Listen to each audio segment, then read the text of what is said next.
Selamat pagi, selamat siang, selamat malam teman-teman. Salam sejahtera bagi teman-teman sekalian. Pada kesempatan kali ini, kami dari kelompok 1 yang beranggotakan saya, Andrian Mukti Kriscanto, kemudian Tristan Revelin, kemudian Syanik Chandra, akan menjelaskan tentang arsitektur teknologi, analisa gap dari perusahaan CV Arta Jaya perusahaan ini yang kami ambil dari jurnal yang kami pelajari.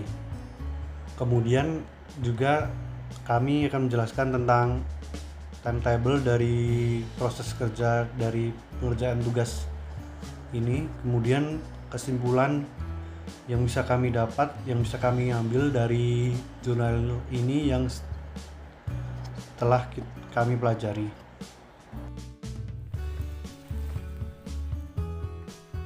Lalu, saya Tristan Revelin. Di sini saya akan menjelaskan apa itu arsitektur teknologi.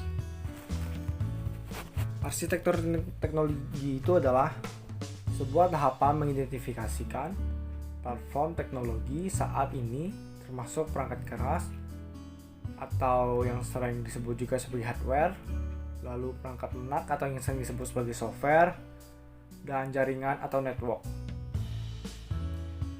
Tahapan ini juga dapat dilakukan sebagai perbandingan perencanaan dan pembangunan teknologi lama dengan teknologi yang baru, yang nantinya akan digunakan sebagai pengoptimalan kinerja dari perusahaan tersebut.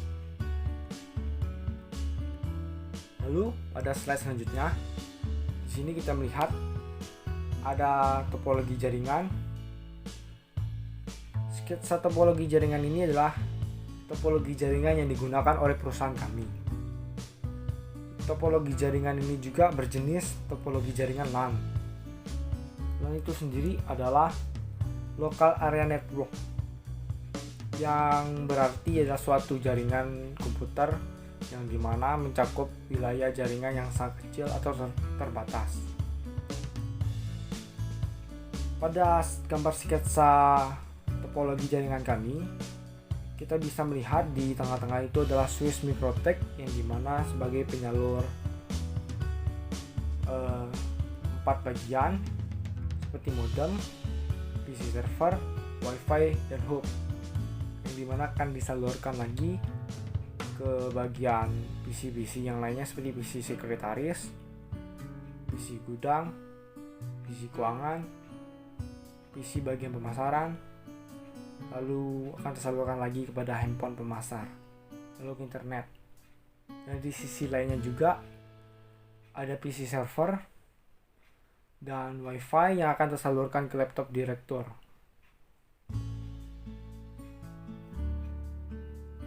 Kemudian pada next slide-nya, ini adalah berbagai hardware yang digunakan oleh perusahaan kami. Hardware yang pertama adalah PC atau laptop, yang dimana jenisnya ada PC karyawan yang berjumlah 4 unit, lalu PC server berjumlah 1 unit, dan laptop direktur yang berjumlah 1 unit. Kemudian pada hardware yang kedua adalah input device. Yang pertama jenisnya adalah mouse. Mouse itu berjumlah yang digunakan oleh perusahaan kami adalah 10 unit. Yang kedua adalah scanner berjumlah 3 unit. Dan yang ketiga adalah keyboard berjumlah 10 unit. Kemudian pada hardware yang ketiga adalah output device. Yang pertama adalah jenisnya monitor. Monitor itu berjumlah 7 unit. Dan printer berjumlah 4 unit. Kemudian pada hardware yang keempat adalah storage atau penyimpanan. Jadi perusahaan kami yang kami gunakan adalah hard disk. Yang pertama adalah 15 unit, dan kemudian yang kedua adalah hard disk eksternal yang dimana berjumlah 5 unit. Kemudian hardware yang kami gunakan adalah network. Jenisnya kami gunakan pertama adalah LAN. LAN itu sendiri adalah seperti yang saya jelaskan sebelumnya, yang kami gunakan berjumlah 2 unit, dan WiFi berjumlah 1 unit. Kemudian hardware yang kami gunakan yang terakhir adalah telepon. Jenis yang pertama adalah smartphone 1 unit dan telepon fax yang berjumlah 2 unit. Kemudian pada slide selanjutnya yang kami gunakan adalah software. Ini adalah berbagai software yang kami gunakan. Yang pertama adalah operating system atau OS. Jenis yang kami gunakan adalah Windows 10 atau Windows 10 yang berjumlah 6 unit. Dan kemudian yang kedua adalah software Word Operations. Yang pertama adalah jenisnya Microsoft Office Word. Yang pertama jumlahnya adalah 6 unit juga. Dan kemudian yang kedua adalah jenis Adobe Reader dan berjumlah 6 unit juga. Yang ketiga adalah Nitro Pro berjumlah 6 unit juga. Selanjutnya software yang kami gunakan adalah Spreadsheet. Jenisnya adalah Microsoft Office Excel. Yang pertama jumlahnya adalah 6 unit. Kemudian ada software database atau penyimpanan data yang kami gunakan adalah Inventory Stock, Postgres, MySQL, Microsoft Office Access, yang dimana itu semua berjumlah 6 unit. Kemudian software atau perangkat lunak yang kami gunakan adalah security apps atau aplikasi penjaga, yang dimana kami gunakan adalah Smartdav berjumlah 6 unit, Windows Defender berjumlah 6 unit, dan kemudian ada software yang terakhir yaitu Design Application atau aplikasi mendesain. Jenis yang kami gunakan adalah Adobe Photoshop CS4 yang dimana jumlahnya sama yaitu 6 unit. Kemudian penjelasannya yang akan dilanjutkan oleh Andre. Kemudian saya Andrean akan melanjutkan dengan menjelaskan analisa gap dari perusahaan CV Harta Jaya ini yang dapat kami analisa dan yang kami dapatkan dari jurnal yang kami pelajari ini. Dalam bisnis, analisa gap digunakan untuk menentukan langkah-langkah apa yang perlu diambil untuk berpindah dari kondisi saat ini ke kondisi yang diinginkan atau keadaan masa depan yang diinginkan. Banyak orang menyebut menjadi analisa kebutuhan dan gap. Penilaian kebutuhan atau analisa kebutuhan saja. Analisa gap dapat juga diartikan sebagai perbandingan kinerja aktual dengan kinerja potensial atau yang diharapkan. Sebagai metode, analisa gap digunakan sebagai alat evaluasi bisnis yang menitik beratkan pada kesenjangan kinerja perusahaan saat ini dengan kinerja yang sudah ditargetkan sebelumnya. Analisa ini juga mengidentifikasikan tindakan-tindakan apa saja yang diperlukan untuk mengurangi kesenjangan atau mencapai kinerja yang diharapkan pada masa datang. Berikut adalah tabel atau hasil dari analisa kami yang bisa kami ambil dari jurnal yang kami pelajari ini. Yang pertama adalah bagian persediaan barang atau gudang. Kemudian pada bagian aplikasi pada kondisi sekarang yaitu adalah belum adanya aplikasi pendataan barang dan bahan baku yang ada. Dan kondisi yang diharapkan adalah adanya aplikasi pendataan barang dan bahan baku. Kemudian sumber daya manusia, pada bagian sumber daya manusianya yaitu pendataan dilakukan masih secara manual. Kemudian pengawasan jumlah barang yang ada belum begitu maksimal. Yang kondisi yang diharapkan adalah adanya karyawan yang dapat mengoperasikan aplikasi yang diharapkan, kemudian dapat mengoptimalkan kinerjanya. Yang kedua adalah bagian produksi. Di bagian produksi kemudian di aplikasi, kondisi sekarang adalah belum adanya aplikasi pendataan produksi atau yaitu pemakaian bahan baku, pendataan jumlah barang, kemudian bahan keluar dari bagian produksi. Kondisi yang diharapkan yaitu adanya aplikasi yang dapat mengelola pendataan produksi, kemudian adanya aplikasi yang sesuai dengan sistem informasi yang akan digunakan. Kemudian pada bagian produksi, pada bagian sumber daya manusianya, yaitu kurangnya pelatihan terhadap beberapa karyawan. Kondisi yang diharapkan yaitu diadakannya pelatihan terhadap karyawan yang belum begitu terampil terhadap kerjaannya supaya dapat mengoptimalkan kinerjanya. Kemudian pada bagian pemasaran, aplikasinya adalah di kondisi sekarang tidak ada aplikasi khusus untuk menampung data pelanggan.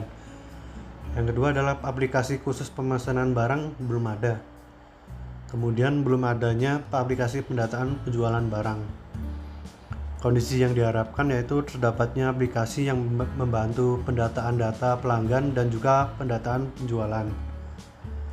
Pada sumber daya manusianya yaitu belum adanya bagian khusus untuk melakukan promosi online. Kondisi yang diharapkan yaitu adanya bagian khusus untuk melakukan promosi online. Kemudian pada bagian keuangan, aplikasi pada keuangan yaitu kurangnya aplikasi pendataan keluar masuknya keuangan, akuntansi, dan data inventaris dan aset. Kondisi yang diinginkan yaitu terdapatnya aplikasi yang khusus untuk mengelola pendataan dari bagian keuangan. Sumber daya manusianya sendiri yaitu kondisi sekarangnya penggunaan aplikasi oleh karyawan masih belum optimal.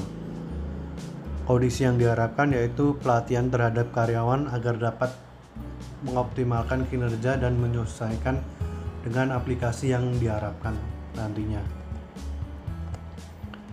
Kemudian pada bagian sumber daya manusia, pada aplikasinya yaitu kondisi yang sekarang belum adanya aplikasi absensi khusus untuk karyawan sendiri. Kemudian belum adanya aplikasi pendataan lengkap untuk karyawan. Kondisi yang diharapkan yaitu terdapatnya aplikasi pendataan karyawan dan absensi untuk karyawan. Kemudian untuk sumber daya manusianya kurangnya pelatihan untuk karyawan. Kondisi yang diharapkan yaitu pengadaan pelatihan untuk karyawan untuk mendukung kinerja karyawan dan mengoptimalkan berjalannya perusahaan. Kemudian pada bagian pelaporan dan data, pada aplikasinya kondisi yang sekarang adalah pengulangan data yang digunakan belum maksimal.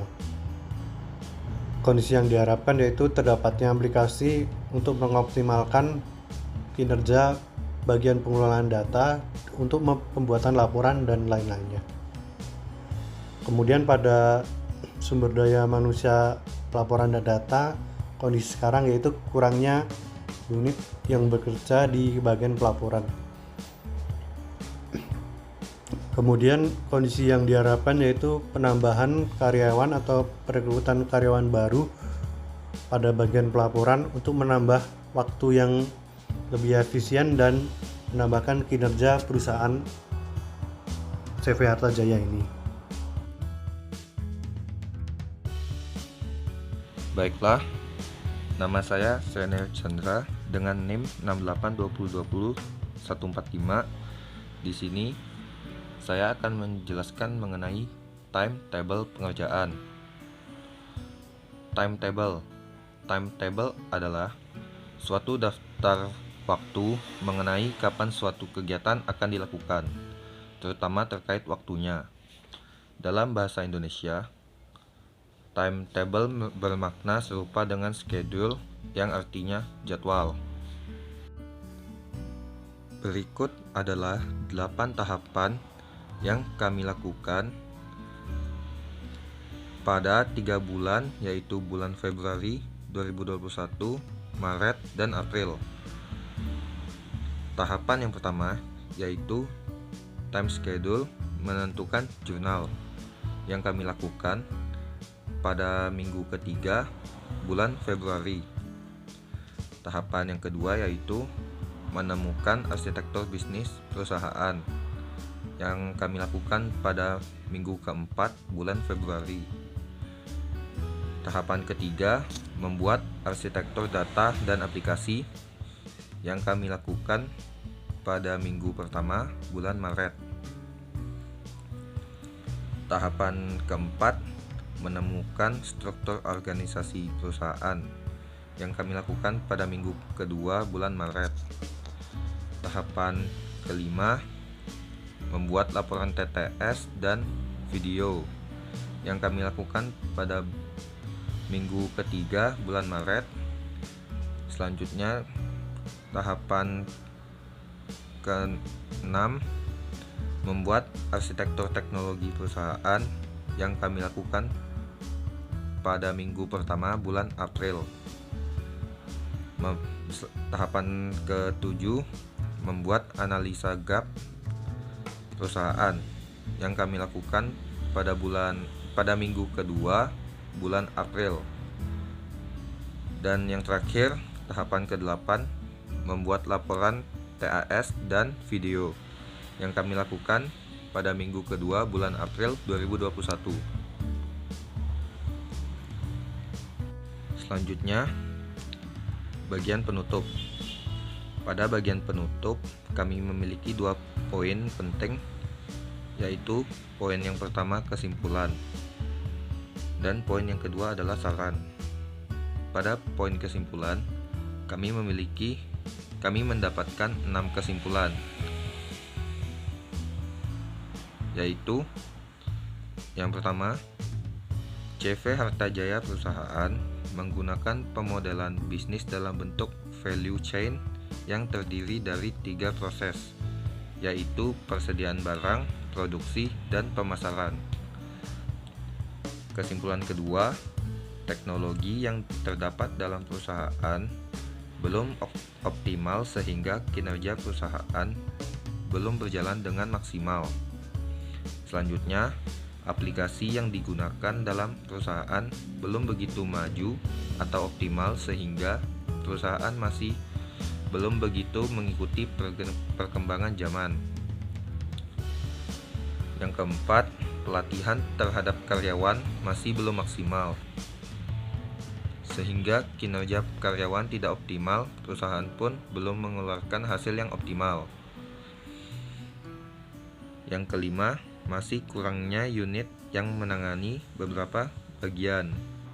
Dan yang terakhir, kesimpulan ke-6, kurangnya promosi online yang dimiliki perusahaan sehingga jalur pelanggan baru untuk masuk sedikit. Selanjutnya, untuk saran, kami dapat menyarankan beberapa hal, yaitu yang pertama, peningkatan terhadap teknologi yang digunakan di perusahaan agar kinerja perusahaan dapat dioptimalkan.